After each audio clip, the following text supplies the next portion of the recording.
My name is Veronica Nkechi Eze. Sabana. My name is Professor Martins Emeje. Professor Sylvester Odion Akaine.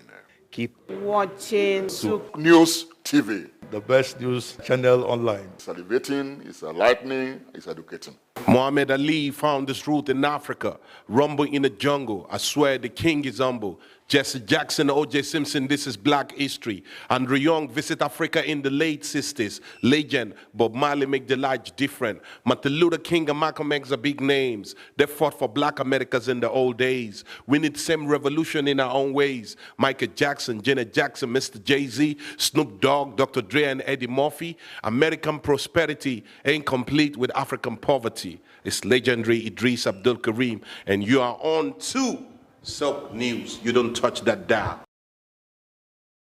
In the heart of sub-Saharan Africa, where commerce meets progress, welcome to Souq News, your source for business, economy, and development insight that drive nations forward. From the vibrant streets of Lagos, Africa's fastest economic hub, Souq News takes you on a journey of discovery, analyzing and reporting the facts that lay the foundation for growth and development. We don't just report the news, we create it. Souq News is more than a channel. It is a catalyst for change, spotlighting the stories that shape economies, inspire entrepreneurs, and fuel progress. Covering business, finance, technology, energy, and many more, Souq News provides a daily deep dive into the stories that matter, interviews with industry titans, and analysis that empowers your understanding of economic landscape. Join us daily as we dissect, discuss, and deliver the most relevant and factual news on business and the economy. Souq News is your trusted guide, empowering you with the knowledge to make informed decisions. My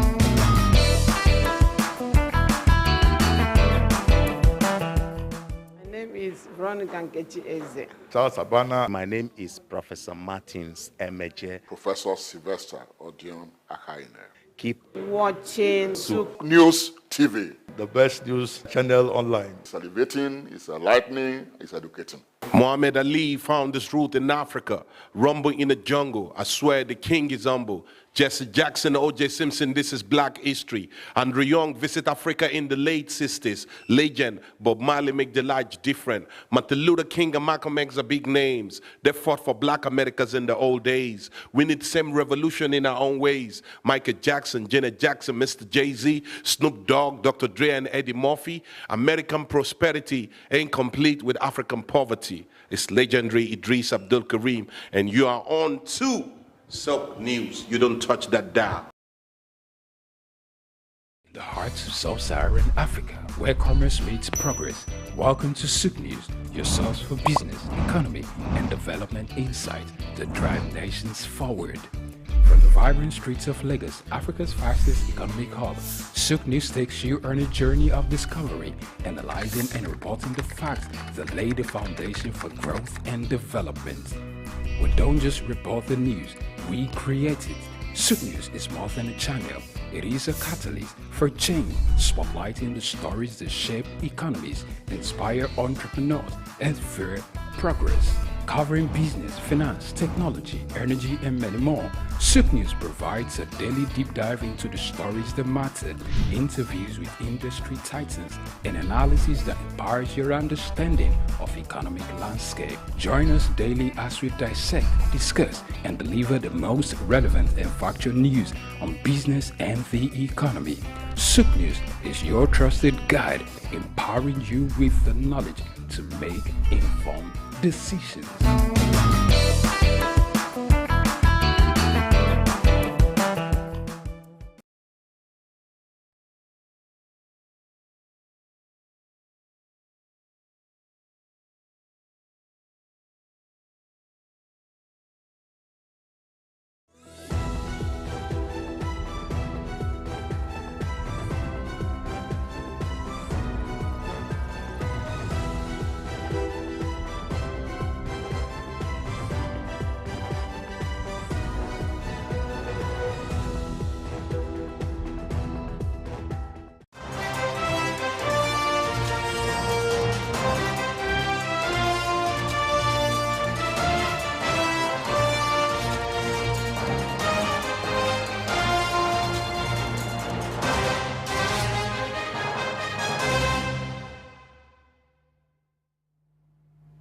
It's a beautiful Friday afternoon and you're welcome to News Hour on Souq News, where we take you around the globe on developmental and business-like stories. In the news, Nigeria halts exportation of domestic coking gas market to curb price surge. Nigerian health sector receives $1 billion funding from Afrexim Bank. Africa-focused trader launches biofuel division to meet sustainability needs. IMF urges swift resolution to Senegal's political standoff.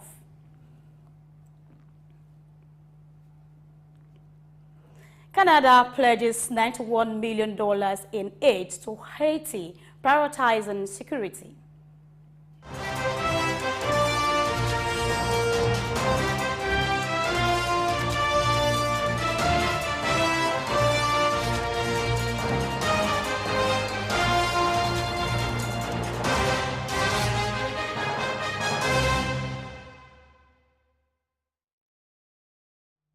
Thank you for joining us. I am Grace Komolafe. In response to the surge in prices of coking gas within the country, the Nigerian federal government has halted the exportation of liquefied petroleum gas, LPG. Minister of State for Petroleum Resources Gas, Ekperekwe Ekpo, made this announcement during an internal stakeholders workshop in Abuja. According to him, the decision aims to bolster the availability of LPG domestically, alleviating the financial strain on customers caused by the steep price hikes.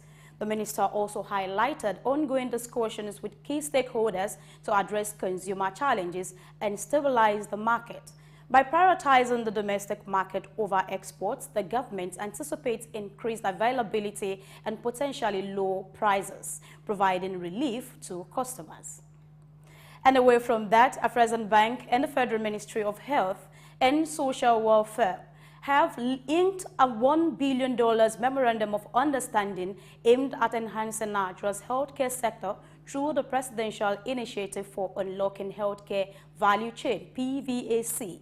This signing took place at the inaugural African Medical Center of Excellence, AMCE, Africa Health Forum in Abuja, where discussions revolved around elevating healthcare accessibility and quality within Nigeria, thereby reducing outbound medical tourism. The partnership aims to bolster the establishment of top-tier medical facilities and bolster domestic production of critical pharmaceuticals, diagnostics, vaccines, biologics, and medical consumables.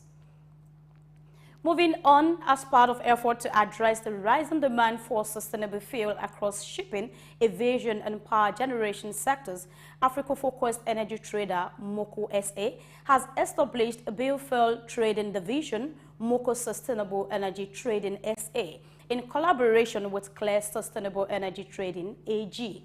The new firm will employ up to 5 traders and offer a range of biofuels, including those produced by MOCO, starting with a plant in Nigeria.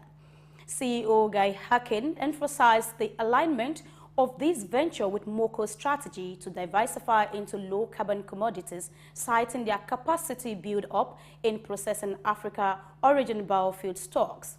With 25 years of experience in trading crude oil and refined products, he aims to produce biofuel from cashew nut waste in partnership with Lagos-based Bioscapes, starting this quarter with a projected annual output of around 5,000 tons. The trading intends to expand its operations in Europe and other African countries, focusing on converting agricultural and industrial waste into fuel. The Nigerian Navy has organized a search and rescue stimulation exercise at the Naval Shipyard Limited in Port Harcourt, Rivers State, to tackle the rising incidents of boat mishap in the country's maritime domain.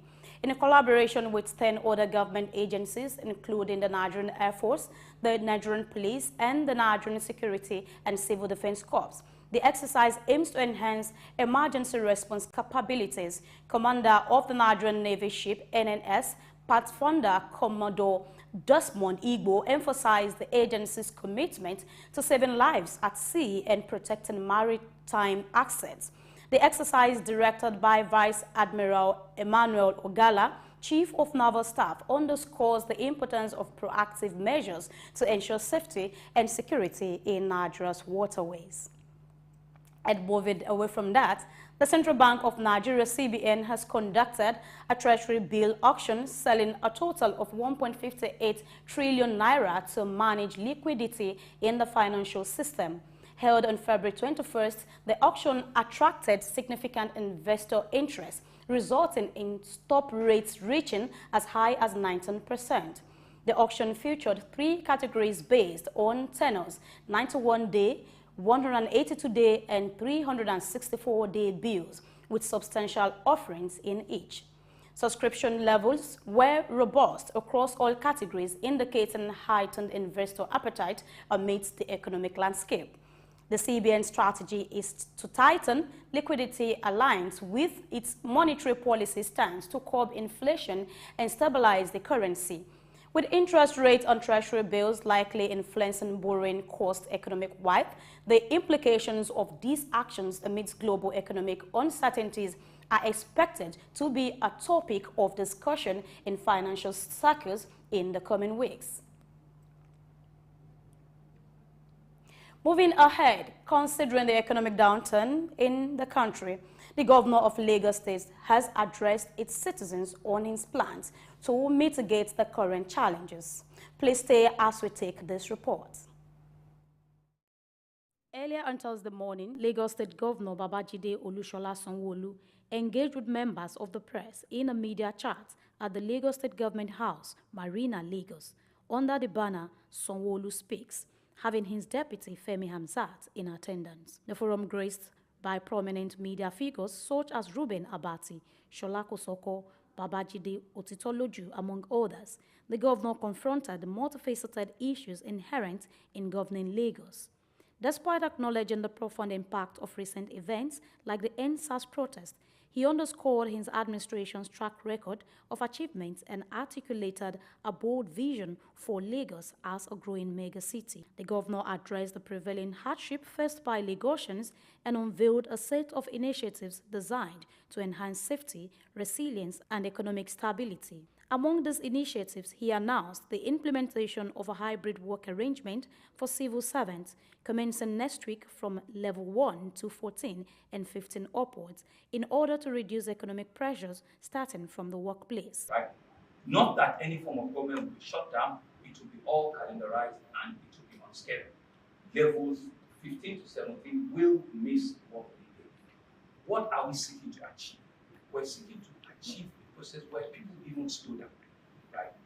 Try and let's know that the pressure, right, we can reduce it, from the work environment that we find ourselves. We don't want a charged, public workforce. We don't want, an aggravated public workforce. Let them be able to see reason and work remotely.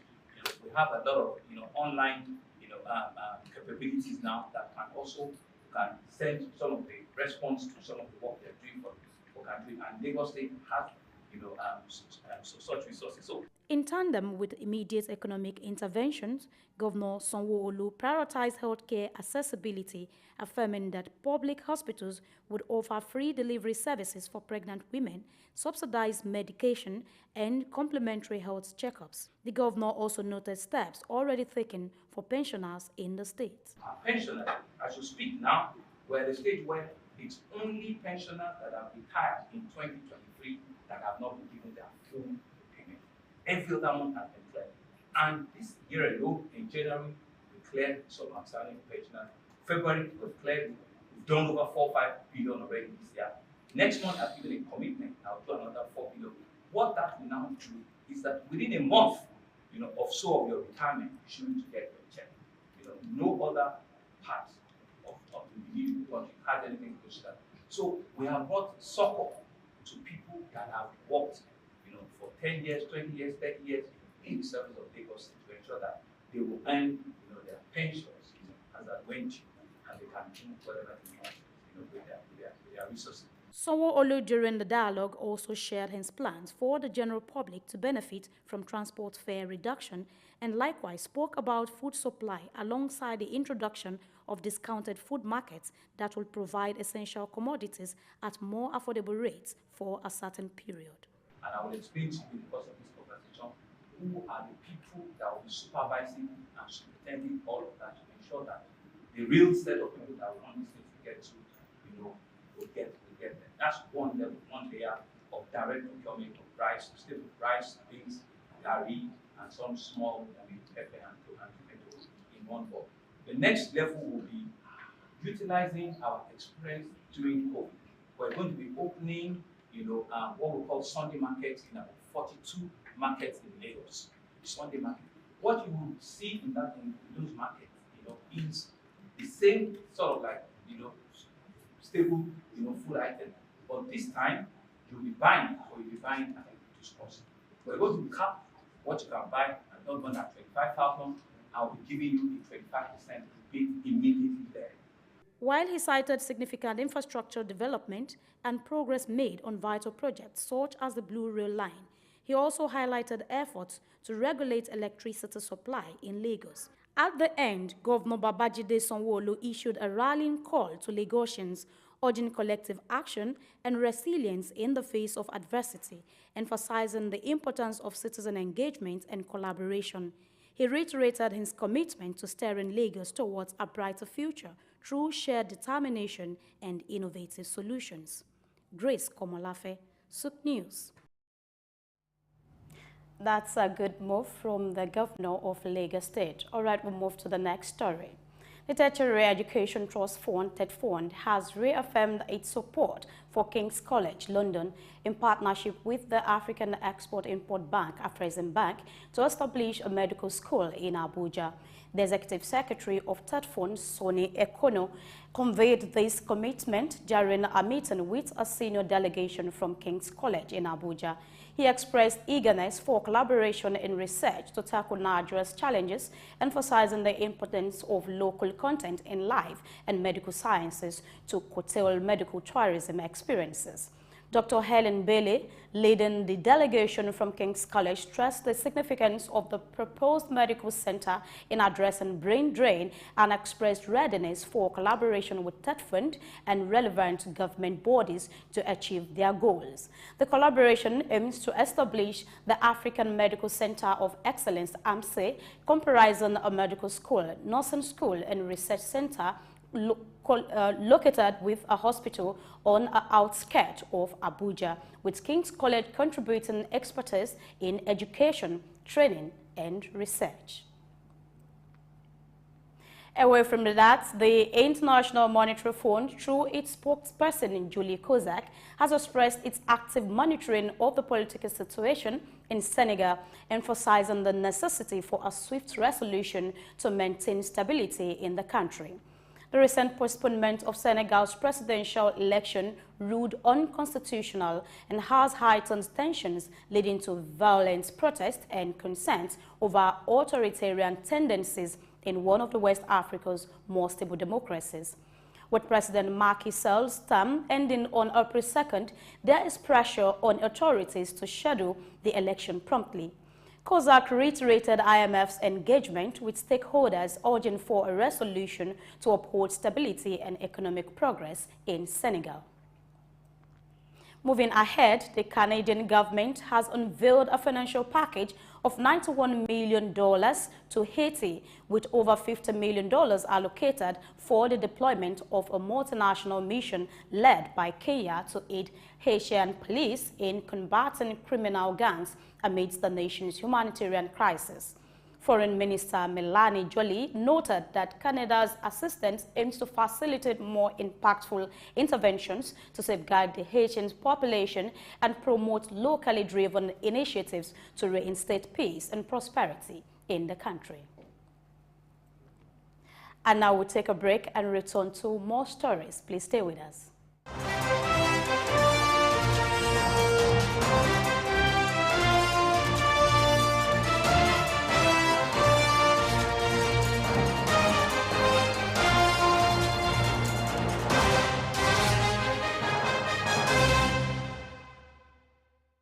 My name is Yinka Babalola. My name is Ijoma Pelokoro. My name is Joshua Hassan. I am Rotarian or Mosunde Lawson.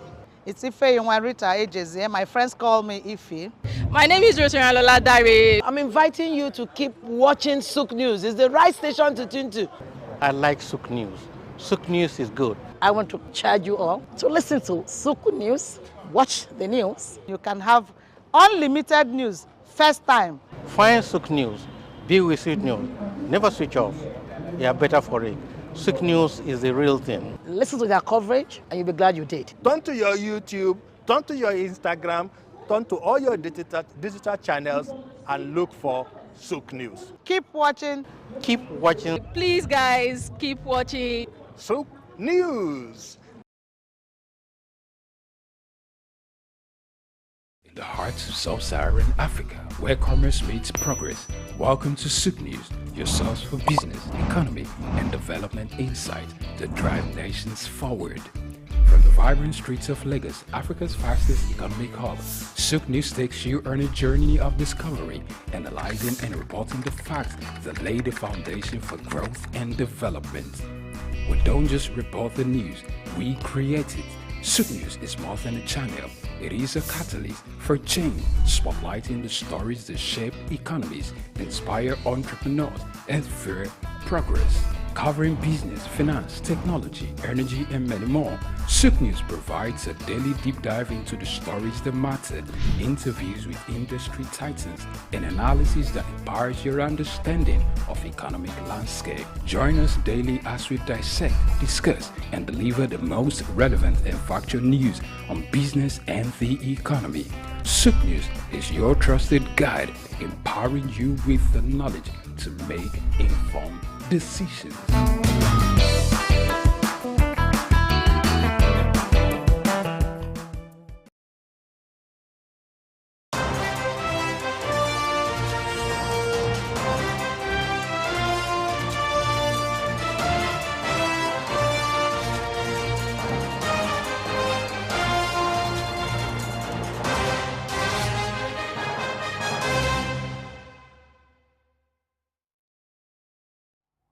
Welcome back, and we'll move to the next story. Ghana's Cocoa Board says cocoa output for the year 2023-2024 season is anticipated to fall nearly 40% below the target of 820,000 metric tons. Factors contributing to the shortfall include strong seasonal wind, insufficient rainfall, smuggling, damage from illegal gold mining, and swollen shoot diseases. In the previous season, Cocoa Board reported losses of about 150,000 tons to smuggling and illegal gold mining, while the cocoa swollen shoot virus devastated approximately 500,000 hectares of farmland. Efforts are on the way to address these challenges, including farm rehabilitation, collaboration with security agencies to combat smuggling, and anticipation of increased rainfall. Despite the production setback, there remains optimism for Ghana to recover, although rising global cocoa prices continue to incentivize smuggling, potentially exacerbating losses for the season. South Africa has proposed a digital nomad visa program targeting remote workers within a minimum annual income of approximately $53,000. Draft regulations have been published for public feedback, with details still in development. The criteria are expected to align with similar visa programs in Canada, the Czech Republic, Japan, Spain, and South Korea. South Africa President Cyril Ramaphosa stated that the visa aims to attract skilled workers, particularly in tech industry, responding to the evolving nature of remote work. If finalized, South Africa will join 4 other African nations in offering such visas, aiming to position itself as a premier destination for digital nomads globally. And Kenya has responded to the widespread criticism of the newly introduced 30 entry fee by waiving it for passport holders from South Africa and 6 other countries. The decision aims to stimulate tourism and attract business travelers, countering concerns about increased travel costs and bureaucracy. Previously, all foreign passport holders faced visa requirements, but exemptions now apply to citizens from South Africa, Ethiopia, Eritrea, Congo, Brazzaville, Comoros, Mozambique, and members of the East African Community (EAC) regional blocs. San Marino is the only other country included in the exemption list. However, travelers from these nations still need to obtain an electronic traveler authorization (ETA) document valid for 90 days, as outlined in a memorandum from Kenya's Interior Ministry and Immigration Department. Moving ahead, Algeria and Mauritania has inaugurated a broader gate to fortify bilateral relationships and enhance trade, with plans for a free trade zone and an 847-kilometer road connecting Tindouf in Algeria to Essaouira in Mauritania. The move, which signals potential economic benefits, follows Algeria's pledge to invest $442 million in energy projects in Mali, Niger, and Libya, and its intention to establish free trade zones with Mali, Niger, Tunisia, and Libya by 2024, aiming to diversify its oil-dependent economy. Algeria's efforts to boost non-hydrocarbon exports, which reached a record of $7 billion in 2022, signifies a strategic shift, with trade surpluses noted in various sectors. Analysts view this as a significant step, underscoring the need for closer diplomatic ties with Mauritania. And in Saudi Arabia's Public Investment Fund, PIF, is positioned in the kingdom as a potential hub for artificial intelligence (AI) activities outside the United States, leveraging its abundant energy resources and substantial funding capacity. Speaking at the Miami investment event sponsored by the Sovereign Wealth Fund, the fund's Governor Yasser Al-Rumayyan noted Saudi Arabia's position, citing its global leadership in fossil fuel and renewable energy, and emphasized the nation's political will and ample financial resources to drive AI initiatives forward. His remarks suggest that Riyadh may prioritize data centers as a cornerstone of its strategy to capitalize on the surge in demand for generative AI technology, which necessitates significant processing power. This signals a shift in focus towards AI development, with plans to ramp up annual investment to $70 billion by 2030. Moving ahead, negotiations regarding the proposed $30 billion merger between the chemical divisions of Abu Dhabi National Oil Company and Austrian oil and gas firm OMV have reportedly hit a snag. The pause in talks allows both parties to address several disagreements, including the name of the merger entity in the financial announcement. While there is still a possibility of resuming negotiations and reaching an agreement, no further comments were provided by OMV and ADNOC to Reuters. Conflicts between the firms include issues such as job guarantees in Austria, a requirement for a Vienna listing, and the appointment of an Australian chairman for the new company. And last July, OMV initiated talks to merge Borealis, owned by OMV, and ADNOC with Borog, jointly owned by ADNOC and Borealis. And I will go on another break, but we'll return shortly for more stories. Please stay with us.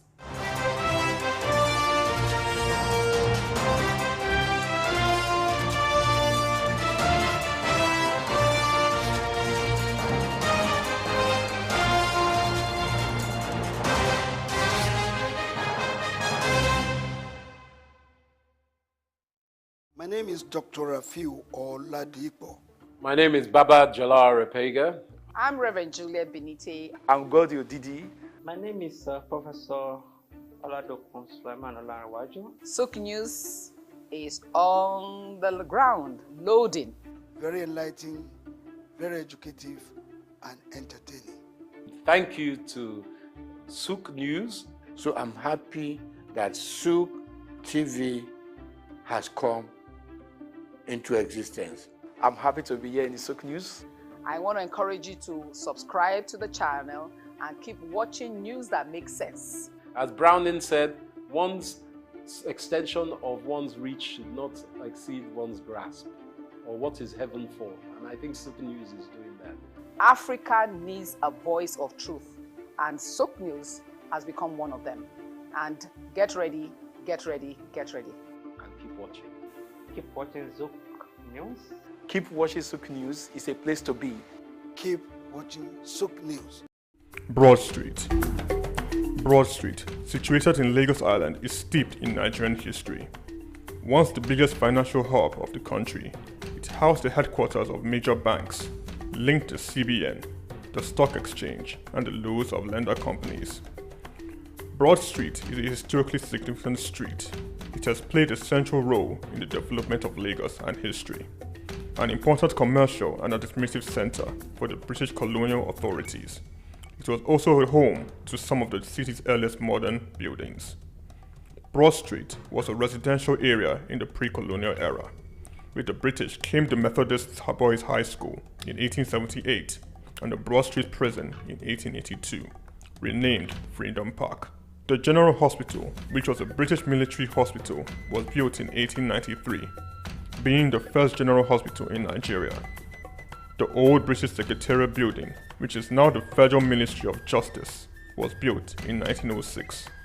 Broad Street has seen a full turn into modern commercial office blocks, complexes, skyscrapers, and markets from the outer marina through Akpombo, early into the Adeniji-Adele Road.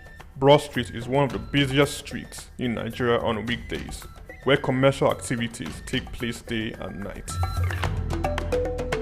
From modern buildings to ancient structures, this street gives one a raw dose of life in Lagos. Broad Street is often referred to as Lagos Financial District. It boasts a mix of architectural styles, reflecting its long history, colonial-era buildings, Victorian and Edwardian architectural features, alongside more modern skyscrapers and structures. Broad Street remains a vital, vibrant part of the Nigerian economy. Broad Street. Souq Enlightenment.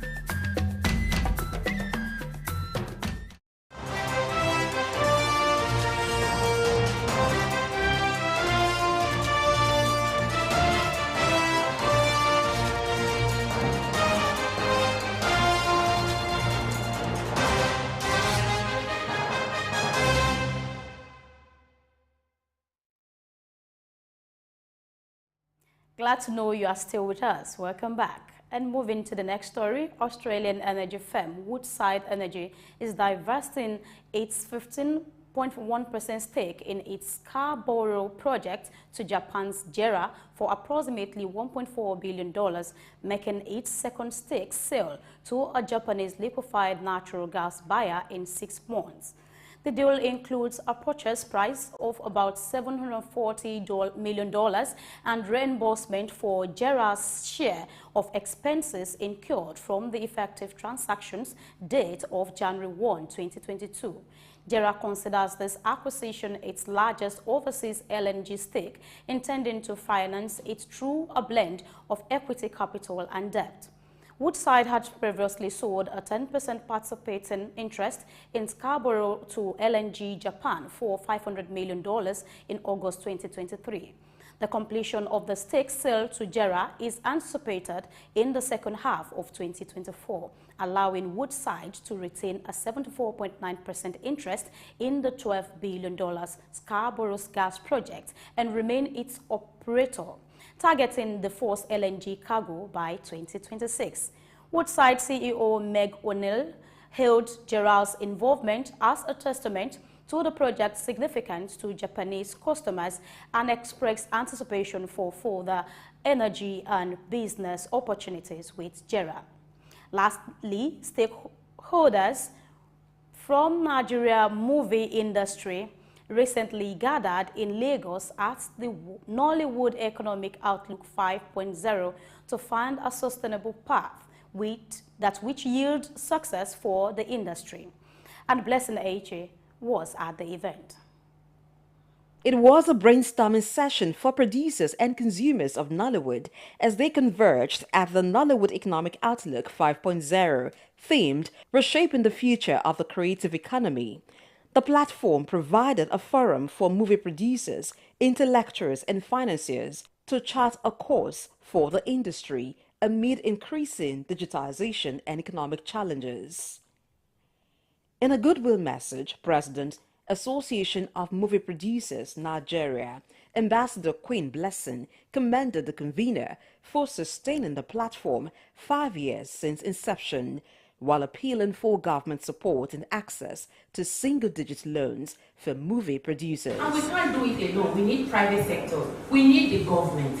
Keynote speakers Fidelis Duca and Victor Mark Onyegu emphasized the need for investment in young talent, infrastructure, and digital mediums in order to achieve creative vibrancy. We must begin to look at the digital economy.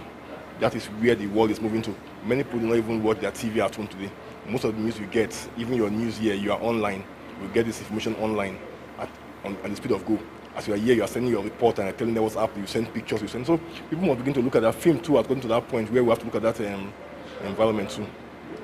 Okay, in 2022, 2 years ago, we established a tool called the Creative Vibrancy Index for African cities. And the original intention for establishing this was to ensure that we provide the data and statistics that investors need before they make their investment decisions. We also provide data and statistics for policymakers to know exactly what needs to be done to create an enabling environment for creativity to thrive in Africa. And so my call to investors and my call to other stakeholders, whether they are policymakers, investors, financial institutions, or the members of the academia, my call to them is to make use of this tool. And because the tool provides a lot of data around major cities in Africa, the data that we have showed that South Africa, specifically Johannesburg, is the most creatively vibrant city on the continent. And when I spoke, I talked about how a lot of value and financial resources are heading towards Johannesburg, South Africa. And this is the clear reason. So we can see that they are not getting all of this value and sucking out all of these resources by accident. It's an intentional thing. And so we think there's an opportunity for other African cities to engage in peer learning, to learn what has been successful or what has made one city successful, or what has made one city rank higher than the other city on the vibrancy index. So Techpreneur Judy Aware, in a segment of the event, highlighted the role of technology in the movie industry. To aim at the heart of the matter, panel discussions were held exploring ways of diversifying revenue streams. The session featured Nollywood veterans and producers, including media expert Jide Taiwo. But after all said, what is the expected outcome? It is only the private sector that will tell the government what they need to do.